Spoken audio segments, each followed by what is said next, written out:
Imagine being executed in ancient Egypt for killing a cat. Or fined today because your lonely guinea pig lacks company. Some towns even demand black cats wear bells on Friday 13th. Others once mutilated peasant dogs just to protect royal deer. From Rome banning goldfish bowls to Switzerland regulating rabbit friendships.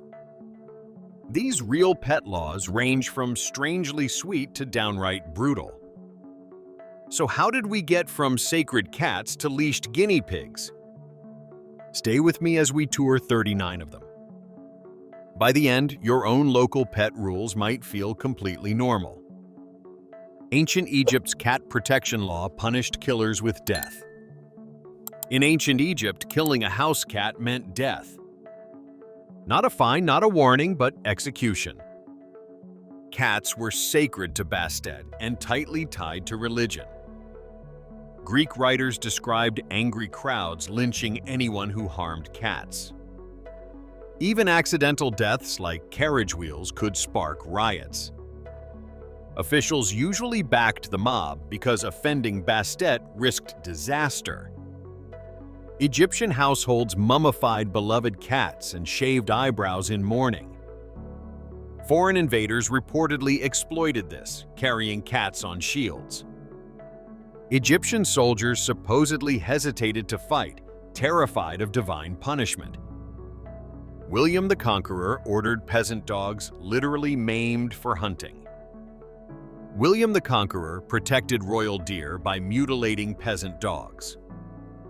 After 1066, he created the New Forest as hunting territory. Forest law banned commoners from chasing game with full-footed dogs. The lamed dogs could guard homes but not outrun deer. Royal foresters checked paws regularly, punishing anyone whose dog healed. Even accidentally killing venison in forest land risked brutal penalties. All this so one king could enjoy exclusive Norman-style hunting. Napoleon's first animal law protected only registered guard dogs. Under Napoleon, Paris finally got rules protecting some urban dogs. But surprise, those protections applied mainly to officially registered guard dogs. Police worried about rabies, street attacks, and packs of strays. So, regulations required guard dogs in courtyards to be licensed. Registered watchdogs were allowed, even valued, as living security systems. Unregistered dogs roaming streets could still be seized and destroyed. The law cared less about animal welfare than protecting property. Historians point out later French laws finally protected broader species. Napoleon's regulations mostly turned specific dogs into regulated tools of policing. France once banned naming your pet pig Napoleon. For decades, people repeated that France banned pigs named Napoleon. Supposedly, calling a pig Napoleon insulted the French head of state. The story spread through trivia books, newspapers, and endless pub quizzes. But historians digging through imperial and republican laws found nothing. No article ever actually singled out pigs or the name. The myth likely grew from French censorship of Animal Farm. Early French editions reportedly renamed Orwell's pig Caesar, avoiding Napoleon. People then assumed some secret law must forbid the original name. Today, French pet owners cheerfully prove the legend wrong with Napoleons. Japan's dog Shogun Tsunayoshi outlawed herding stray dogs entirely. In 17th century Edo, one shogun basically turned dogs untouchable. Tokugawa Tsunayoshi issued edicts of compassion protecting dogs across Japan. People nicknamed him the Dog Shogun because strays gained astonishing privileges. Killing or even injuring a stray dog could mean exile. In some reported cases, officials executed samurai for cruelty toward animals. Tsunayoshi even built massive dog shelters, feeding thousands at public expense. Meanwhile, ordinary Edo citizens sometimes struggled to feed their own families. After his death, successors quietly rolled back the extreme protections. Switzerland made owning just one lonely guinea pig illegal. Modern Switzerland decided even guinea pigs deserve legal friendship rights. Their animal welfare laws classify guinea pigs as socially dependent creatures. Keeping only one was defined as causing psychological suffering through loneliness. So, owners are required to keep them in compatible pairs. If one partner dies, you must either rehome or replace. An entire micro-industry appeared, renting temporary guinea pig companions to mourners. The idea is simple: no pet should live completely alone. Critics joke about bureaucrats policing tiny cuddle quotas in Swiss apartments. Supporters say it forced humans to take small animals' emotions seriously. Swiss pet law says social rabbits must live in pairs. Rabbits in Switzerland got similar legal recognition as social animals. Lawmakers noted wild rabbits naturally live in groups, not solitary hutches. So, regulations discourage keeping a single pet rabbit without companionship. Pet owners are expected to house bonded pairs or compatible small groups. Even cage sizes and hiding places are spelled out in detail. The goal is preventing chronic stress from isolation and tiny enclosures.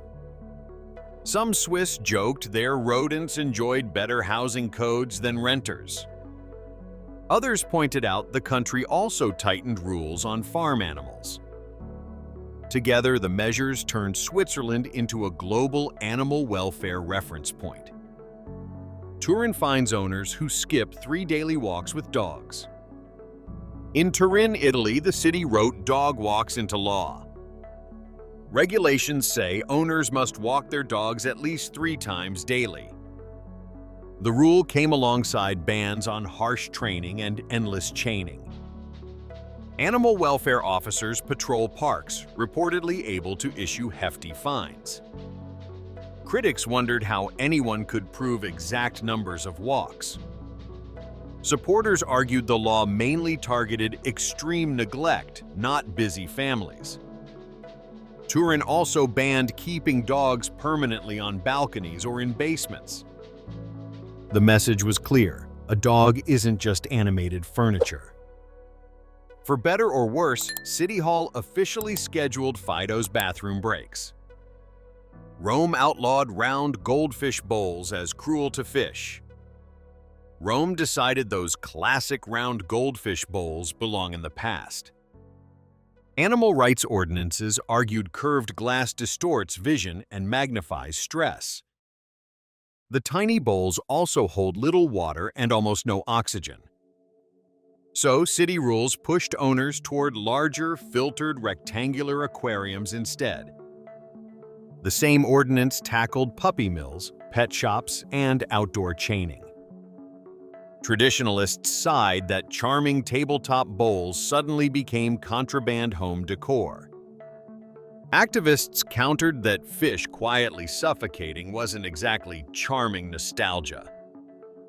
Other Italian towns later echoed Rome, discouraging tiny, unfiltered containers completely. Some aquarists now call the classic bowl a miniature solitary confinement cell. Rome also banned giving goldfish away as fairground prizes. Rome didn't just change tanks, it targeted carnival prizes too. City officials argued goldfish handed out in bags usually died quickly afterward. Children won them impulsively, then parents scrambled for bowls and food. The ordinance banned using live animals as prizes or giveaways. Festivals had to switch to toys, vouchers, or stuffed animal consolation wins. Some stall owners complained ancient fair traditions were being regulated away. Animal groups replied that tradition wasn't a free pass for suffering.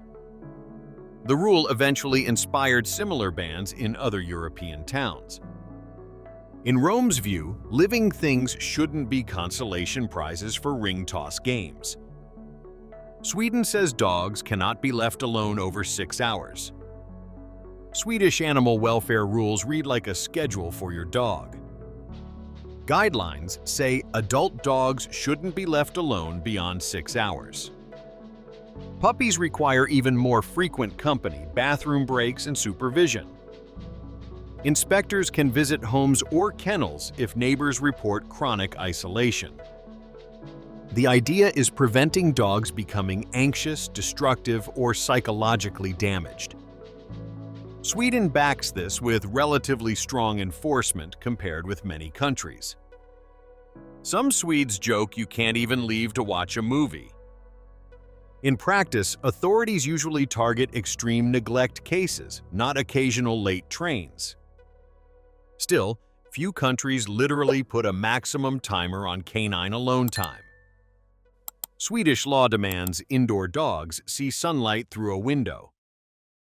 Those same Swedish rules even mention daylight for apartment dogs. Owners are expected to give indoor dogs access to natural light. That means windows, not just fluorescent hallway bulbs in dark basements. Regulators tie sunlight to normal sleep cycles and overall animal health. Shelters and kennels also design runs so dogs glimpse the sky. It sounds oddly specific, but similar rules exist for farm animals. The sunlight clause became a favorite example in international weird law articles. Swedish officials shrug, saying daylight is hardly an outrageous welfare expectation. To them, a dog living under neon tubes feels dystopian, not funny. Hungarian town Lorink requires all outdoor pet cats on leashes. In Lostory, Hungary, even outdoor house cats must walk leashed. Local regulations treat free-roaming cats as a threat to songbirds. The rule shocked visitors used to seeing independent village cats everywhere. Enforcement reportedly focuses on repeated offenders letting pets hunt protected areas. Supporters say leashes reduce road accidents and neighborhood wildlife massacres. Critics argue leashed cats simply won't exercise naturally or behave normally. The ordinance still turned Lostory into a global trivia list regular. People elsewhere joke their own cats would unionize before accepting harnesses. Norway once allowed only male cats and dogs to be neutered.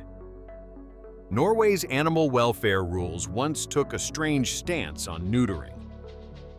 For years, routine neutering of healthy pets was considered unnecessary mutilation. Exceptions existed, but castration of males was generally easier to justify. Spaying females with abdominal surgery faced stricter limits under the law. Animal rights advocates argued sterilization prevented litters and later medical problems. Conservatives countered that altering healthy bodies for convenience disrespected animal integrity. Over time, Norway slowly relaxed restrictions, especially for shelter animals. Modern guidelines now balance population control against surgery risks and ethics. Still, that earlier rule shows how welfare thinking can collide with practicality. Beijing banned pet dogs taller than 14 inches in apartments. In parts of Beijing, big dogs simply aren't legally allowed indoors. City rules set a maximum shoulder height around 35 centimeters. Anything taller counts as a large dog and becomes restricted. Officials justified the limit as preventing bites in crowded apartment districts. Popular breeds like Huskies and German Shepherds suddenly became technically illegal pets. Owners sometimes hid them, registered them elsewhere, or moved outside restricted zones. Enforcement waves occasionally seized oversized dogs, drawing emotional protests online. Supporters say cramped megacities need strict limits on potentially dangerous animals. Critics argue behavior, not height, would be a saner way to regulate. Saudi Arabia only recognizes working dogs as legitimate companion animals. For years, keeping pet dogs in Saudi cities could cause trouble. Religious authorities traditionally viewed dogs as impure, acceptable mainly for work. Guard dogs, herding dogs, and hunting dogs were officially tolerated categories. Laws and fatwas discouraged treating them purely as cuddly indoor pets. At times, reports described authorities confiscating dogs seen as status symbols. Owners would insist their animals were guarding property, not posing for selfies. Recently, attitudes have softened somewhat, especially in major cosmopolitan neighborhoods. Pet cafes and grooming salons now operate where once they were unimaginable. Still, the old distinction between working tool and companion shapes today's regulations. Mexico lets travelers bring only 2 pet dogs across borders. Crossing into Mexico with pets, you actually hit a number limit. Standard rules allow travelers to bring only a couple companion animals. Typically, that means up to 2 pets, like dogs or cats. Officials check vaccination records, health certificates, and carriers at border points. Bringing more animals can push you into commercial or quarantine regulations. For ordinary tourists, the 2-pet rule became the memorable headline. Some snowbirds juggle family members, each person technically responsible for 2. The point isn't cruelty, it's tracking animal health and import volumes. But it does mean your dream bus of rescue dogs hits bureaucracy. Scotland makes it illegal to have annoying pets in public. Scottish law technically lets officials punish owners of annoying animals. The Civic Government Act mentions creatures causing danger or serious annoyance. That vague word means your pet's behavior can become a legal issue. Think constant barking on buses or parrots screaming insults outside pubs. Complaining neighbors can call local officers who investigate the disturbance. Courts then decide whether the noise really counts as unreasonable annoyance. Most cases never reach trial because warnings usually change owner behavior. Still, the idea of an officially annoying hamster or budgie amuses people.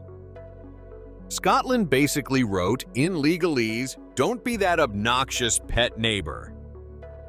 Oklahoma reportedly fines people for making ugly faces at dogs. One famous weird law claim says Oklahoma protects dogs from ugly faces. Supposedly, making a snarling or mocking face can bring a fine. The story appears in countless trivia lists and novelty law books. Researchers, though, struggle to locate a clear statute in modern codes. It may trace back to old municipal ideas about provoking animals. People likely embellished it into a slapstick image of face police. Either way, the legend captures our obsession with protecting pets legally. Nobody wants kids tormenting dogs, but this version feels cartoonish. So far, no one has produced a ticket issued for dog-insulting expressions. Little Rock, Arkansas once banned dogs barking after evening hours. Little Rock reportedly once cracked down on nighttime barking with ordinances. Local rules limited how much noise dogs could make after certain hours. The goal was simple: give neighbors a chance to actually sleep. Owners of chronic barkers could face fines or demands for better management. Enforcement depended heavily on complaints rather than late-night patrols with sound meters. As suburbs spread, similar barking restrictions appeared across many American towns. But the Arkansas example ended up on international lists of bizarre laws. People imagined police timing woofs with stopwatches outside someone's backyard fence. Hartford, Connecticut made it illegal to educate local pet dogs. Hartford, Connecticut appears constantly in lists of illegal dog education. According to the story, you may not officially educate dogs there. The line probably came from an old, now obscure municipal ordinance. Modern state law libraries don't list anything targeting obedience classes directly. Still, the rumor survived because it paints such a ridiculous picture. Commentators joke lawmakers feared super-intelligent golden retrievers taking over City Hall. In reality, Hartford has ordinary dog bite, leash, and nuisance regulations instead. But once a weird law joins trivia culture, it rarely disappears. So, Hartford's supposedly forbidden dog schools live on mostly as internet folklore. Chicago law forbids giving dogs whiskey or lit cigars. Chicago allegedly outlaws giving dogs whiskey or a lit cigar. The claim shows up everywhere from classroom posters to pet blogs. Most sources trace it to old cruelty provisions about poisoning or burning. Someone likely summarized those bans as liquor and cigars for laughs. Fact-checkers note no current section singles out whiskey or smoking pets. Still, the image of a terrier refusing bourbon feels unforgettable. Ironically, general cruelty laws would cover both alcohol and burning objects anyway. So even if the famous wording is folklore, the underlying ban stands. Some Wisconsin cemeteries ban both dogs and cats from visiting graves. In parts of Wisconsin, cemetery rules explicitly forbid visiting pets. Signs list no dogs or cats allowed among the headstones. Caretakers cite sanitation, digging, and owners not always cleaning up. They also worry about frightened animals running off during funerals or services. Families complaining online say they simply want to mourn with companions. Some compromise by allowing leashed service animals but not ordinary household pets. The clash shows how people increasingly treat animals as family members. Traditional cemetery rules, however, were written when pets stayed firmly outside rituals. So grieving owners sometimes quietly bend rules, bringing collars or hidden photos. Juneau, Alaska, completely forbids dogs entering public cemeteries with owners. Juneau, Alaska goes further and bans dogs from public cemeteries entirely. Local ordinances state no animals, especially dogs, may enter burial grounds. The rule dates back to concerns over digging, waste, and roaming packs. Enforcement usually relies on posted signs and occasional reminders from staff.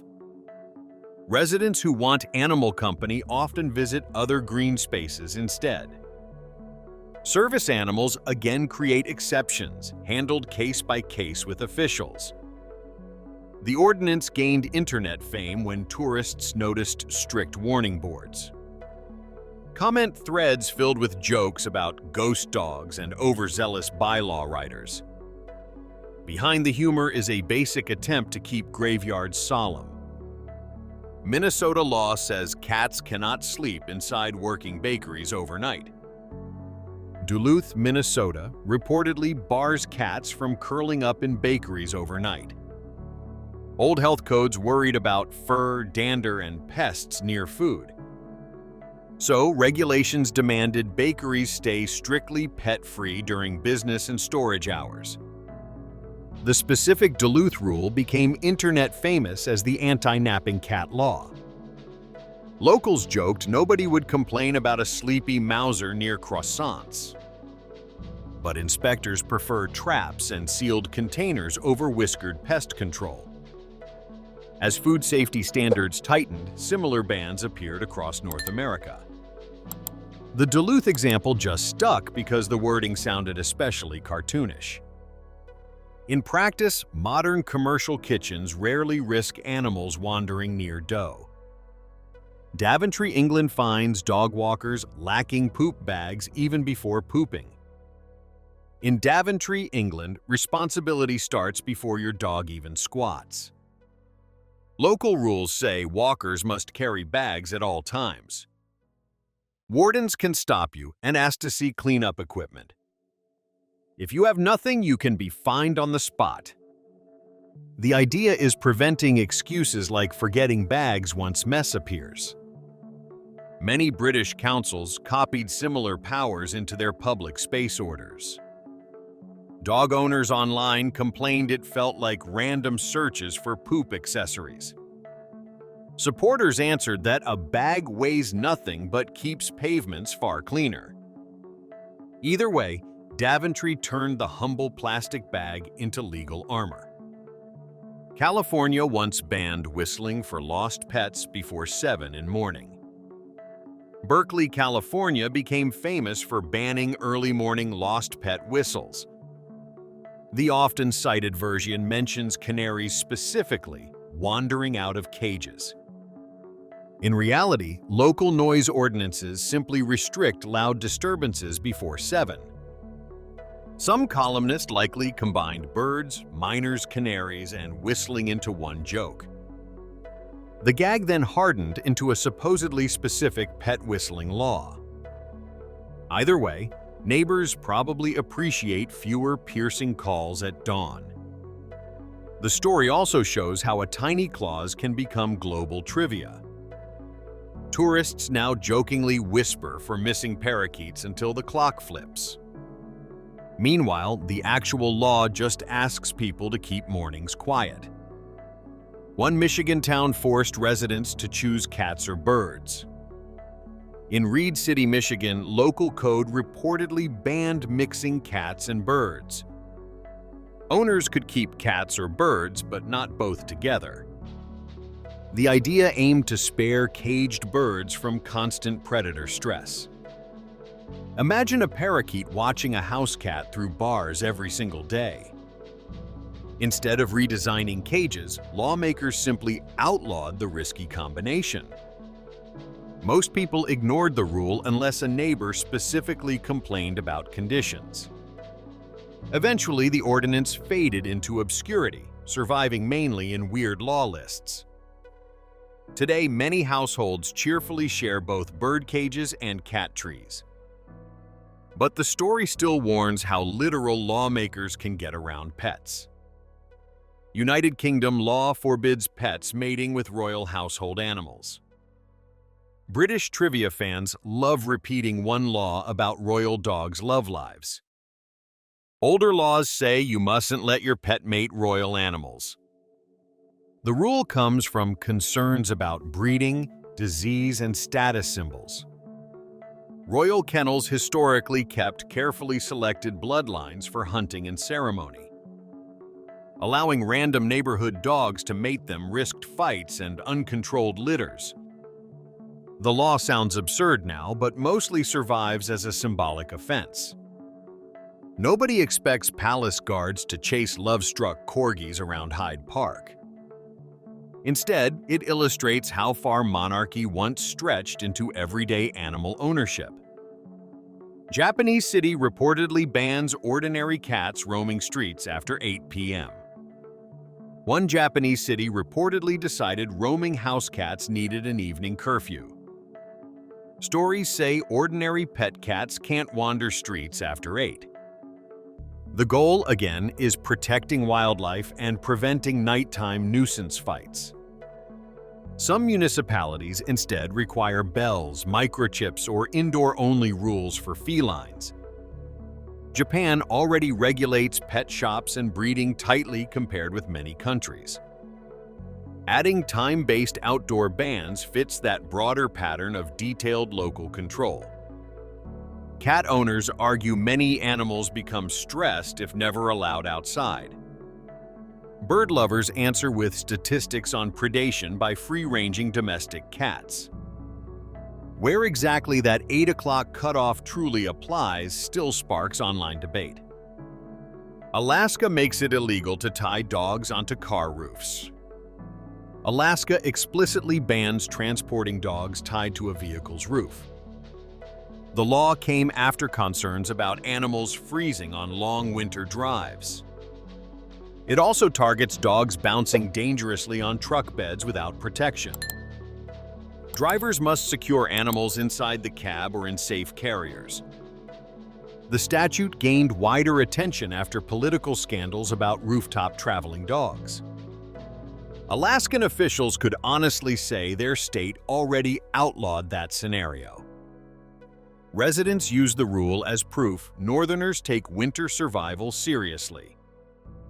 Yet critics note some drivers still carry loose dogs in pickup beds.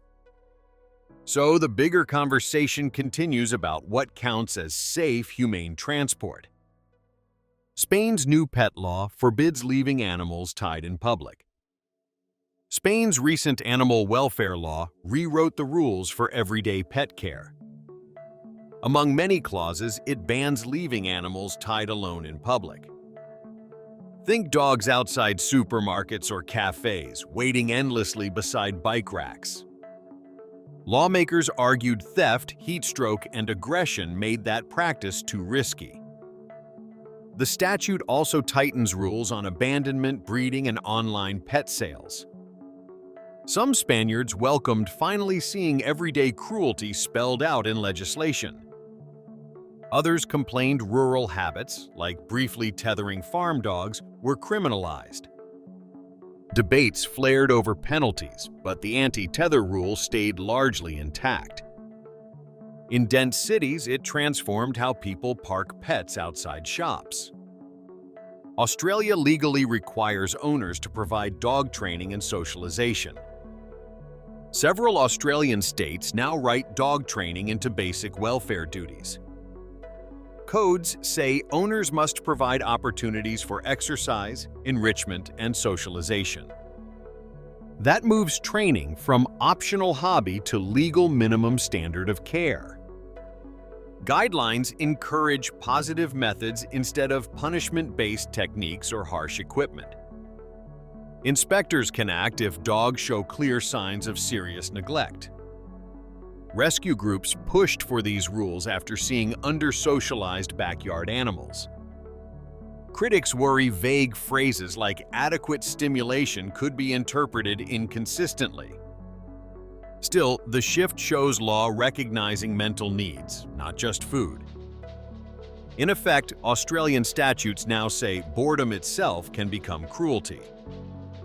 New Forest, England demanded peasant dogs have their front claws cut. England's New Forest took dog mutilation even further under medieval forest law. Peasants living near royal hunting grounds had to law their dogs. Foresters inspected paws, demanding front claws on one foot be removed. The rule ensured only the king's hounds could run down deer. Villagers caught with fully footed dogs risked fines, imprisonment, or further punishments. Chronic resentment toward forest law later fueled rebellions and local legends. Today, hikers photograph picturesque ponies where terrified peasants once checked dog paws. The same landscape holds both postcard beauty and a history of cruelty. Medieval courts even tried household pigs and dogs for homicide. In medieval Europe, animals sometimes literally stood trial for human crimes. Records describe pigs hanged after courts convicted them of killing children. Judges appointed lawyers, witnesses testified, and sentences were read formally. Dogs accused of attacks could be chained in courtrooms as defendants. Sometimes owners were punished alongside animals, sometimes only the animal died.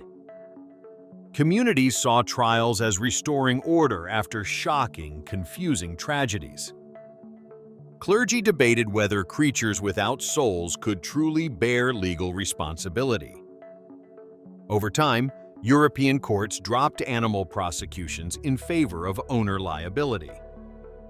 The surviving records read today like darkly absurd courtroom theater starring livestock. 18th century Britain taxed poor families simply for owning pet dogs. 18th century Britain turned dog ownership into yet another taxable luxury. Parliament introduced dog taxes partly to raise money, partly to discourage strays. Rates were lower for working farm animals, higher for fancy town pets. Poor families sometimes gave up beloved dogs when they couldn't pay. Newspapers complained the law punished affection while rich hunters barely noticed. Dog catchers and officials suddenly had reasons to inspect people's yards and barns. The tax-joined window and hat taxes in Britain's strange revenue experiments. Eventually, pressure from dog owners and changing politics led to repeal. But for decades, love for a mutt literally appeared on tax rolls. Chicago law bans bringing French poodles into opera houses. Another Chicago classic claims French poodles are banned from opera houses. The odd detail is that only French poodles are supposedly targeted. The ordinance likely grew from generic rules against disruptive animals in theaters. Somebody turned that into a punchline about snobby dogs loving culture. Weird law researchers haven't found clear modern text mentioning poodles by breed. Nonetheless, tour guides happily repeat it on architecture cruises and ghost tours. It fits Chicago's image of mixing high art with street-level absurdity. Realistically, any loud, restless pet would be turned away at the door. Still, French poodles unfairly became the poster dogs for opera misbehavior. French Lick, Indiana makes black cats wear bells on Friday 13th. French Lick Springs, Indiana, once literally legislated superstition about black cats. In 1939, the town required every black cat to wear bells. The rule applied specifically on Fridays that fell on the 13th. Officials said it would ease wartime nerves by preventing unlucky surprise crossings. Newspapers at the time treated it half as joke, half serious policy. When enforcement lapsed 1 year, locals blamed mishaps on silent cats again. The ordinance stayed technically on the books for decades afterward. Today, museums and tourism boards retell the story as charming local folklore. It remains one of the strangest crossovers between municipal rules and superstition.